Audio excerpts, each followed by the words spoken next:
guess I'm just a play date to you.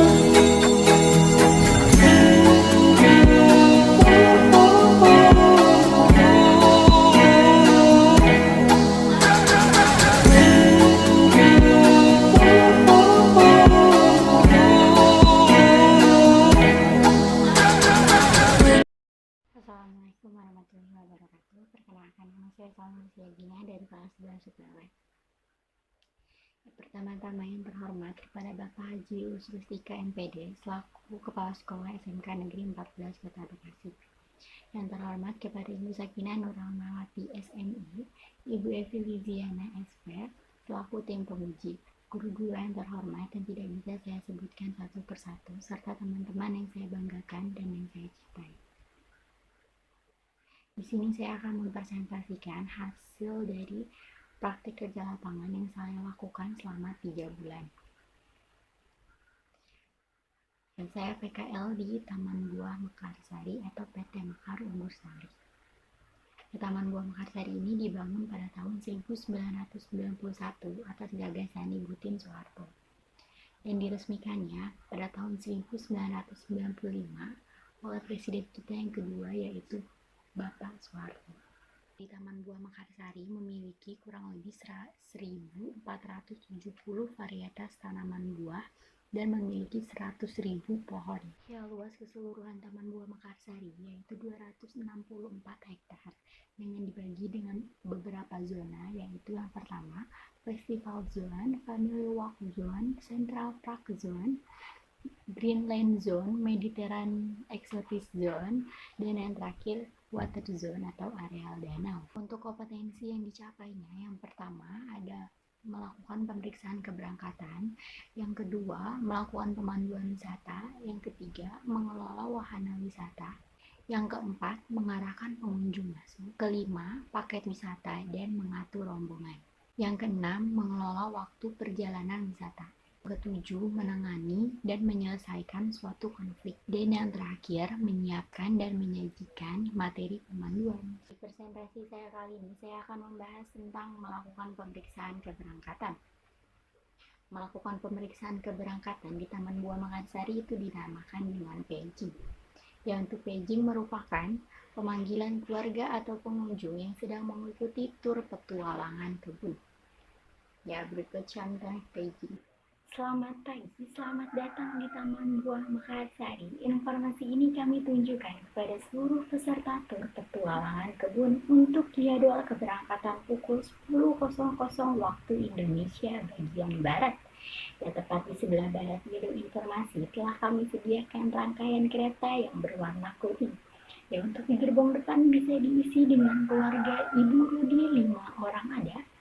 Yang masih di gerbong depan bisa diisi dengan keluarga Bapak Ahmad 3 orang ada. Ya, baik. Untuk di gerbong belakang silakan bisa diisi dengan keluarga Ibu Seli 10 orang ada. Ya, baik. Diperiksa kembali barang bawaannya, jangan sampai ada yang tertinggal ataupun terjatuh di ruang tunggu kami, yaitu family tour. Atas perhatiannya saya ucapkan terima kasih. Selamat pagi dan selamat berwisata. Untuk paging sendiri memiliki cara bicara atau cara gaya bicara yang berbeda, yaitu tidak seperti orang bercerita ataupun orang berbicara seperti biasanya, melainkan harus memiliki atau bernada suara yang sedikit berirama. Adapun tujuan paging yaitu supaya mengingatkan kepada peserta tur petualangan kebun bahwa jadwal keberangkatannya itu sudah tiba dan akan diberangkatkan. Adapun beberapa kendala saat melakukan paging itu yang pertama sedikit sulit apabila pengunjung yang sedang mengikuti tur petualangan kebun 10-15 menit sebelum keberangkatan belum ada di ruang tunggu. Dan yang kedua,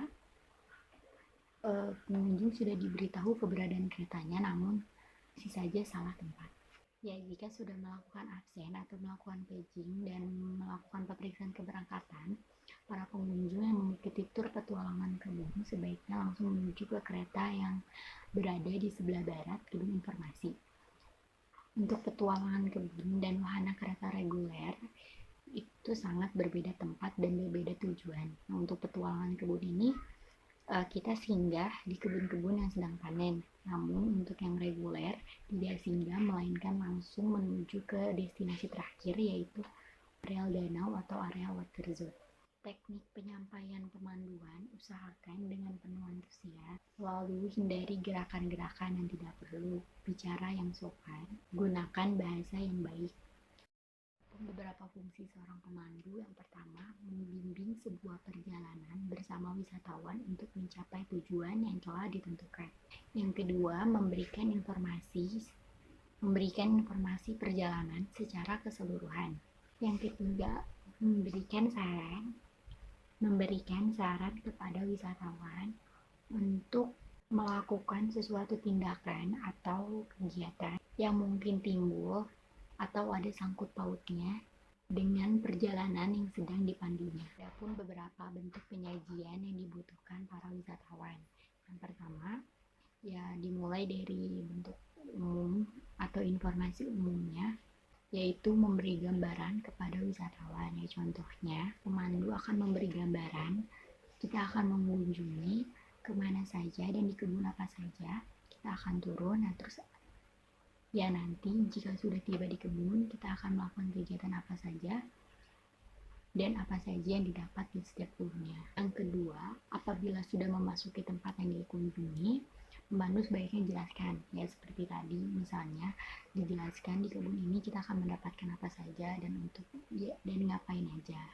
Ya, yang ketiga, penjelasan apa saja tempat yang dilewati. Misalnya saya sedang mandu di kereta dan di sebelah kanan atau kirinya ada kebun apa saja, dan itu harus dijelaskan kepada pengunjung atau wisatawan. Di slide berikutnya, ini contoh saya sedang membawa rombongan padi village. Nah, di mana rombongan padi ini biasanya yang didapat adalah menanam padi, menangkap ikan, memandikan kerbau, dan mendapatkan jus buah yang sudah disediakan di kebun buah blimbing. Biasanya rombongan tadi ini kebanyakan itu anak-anak, mulai dari PAUD, TK, SD dari kelas 1 sampai kelas 5. Ya, di slide berikutnya terdapat gambar atau foto di greenhouse melon atau wahana perahu naga, yaitu sedang membawa rombongan petualangan kebun. Nah, untuk di greenhouse melon sendiri itu sangat panas karena suhunya dibuat 3 derajat lebih panas daripada suhu di luar, agar melon yang dihasilkan rasanya manis dan teksturnya renyah. Ya, untuk melon dari proses pembibitan hingga proses panen memerlukan waktu sekitar 60 hari atau kurang lebih 3 bulan. Ya, di slide berikutnya terdapat konservasi rusa tutul, yang dimana rusa-rusa ini adalah hadiah dari Istana Bogor pada ulang tahun Mekarsari yang ke-9 tahun 2004 silam. Ya, awalnya rusa-rusa ini berjumlah 18 ekor, namun sekarang sudah berkembang biak menjadi 38 ekor. Keunikan dari rusa tutul ini yaitu tutul-tutulnya bisa menyala di malam hari. Adapun beberapa tujuan dari praktek kerja lapangan ini: yang pertama, menghasilkan tenaga kerja yang memiliki keahlian. Yang kedua, meningkatkan efisien dan pelatihan tenaga kerja yang berkualitas, memberikan pengakuan dan penghargaan terhadap pengalaman kerja sebagai proses pendidikan. Kesimpulannya adalah, setelah saya melakukan praktek kerja lapangan di PT Mekar Unggur Sari atau Taman Buah Mekarsari selama 3 bulan, saya dapat menyimpulkan yang sebenarnya atas hasil yang diperoleh dari sekolah, serta memperoleh pengetahuan tentang teori-teori, praktek, dan bahan-bahan atau benda yang belum pernah diajari di sekolah. Ini juga saya mengetahui jadi bagaimana pengalaman bekerja di industri. Saya menjadi dewasa dan menghormati pekerja yang ada di industri. Saya juga dapat memahami konsep-konsep seperti menjaga hubungan atasan dengan bawahan dan menjaga hubungan relasi dan sebagainya. Saya akan menyimpulkan saran baik untuk sekolah maupun untuk industri. Jadi diharapkan untuk SMK Negeri 14 Kota Bekasi dan PT Mekar Unggur Sari dapat bekerja sama dan memberikan peluang kepada siswa-siswi SMK untuk PKL di Taman Buah Mekarsari. Diharapkan kepada karyawan selalu terjaga keharmonisannya agar dapat tercipta suasana kerjasama yang baik. Ya, sekian presentasi saya kali ini. Mohon maaf bila ada kata-kata yang salah ataupun tidak mengenakan hati. Sekian dari saya, terima kasih. Wassalamualaikum warahmatullahi wabarakatuh.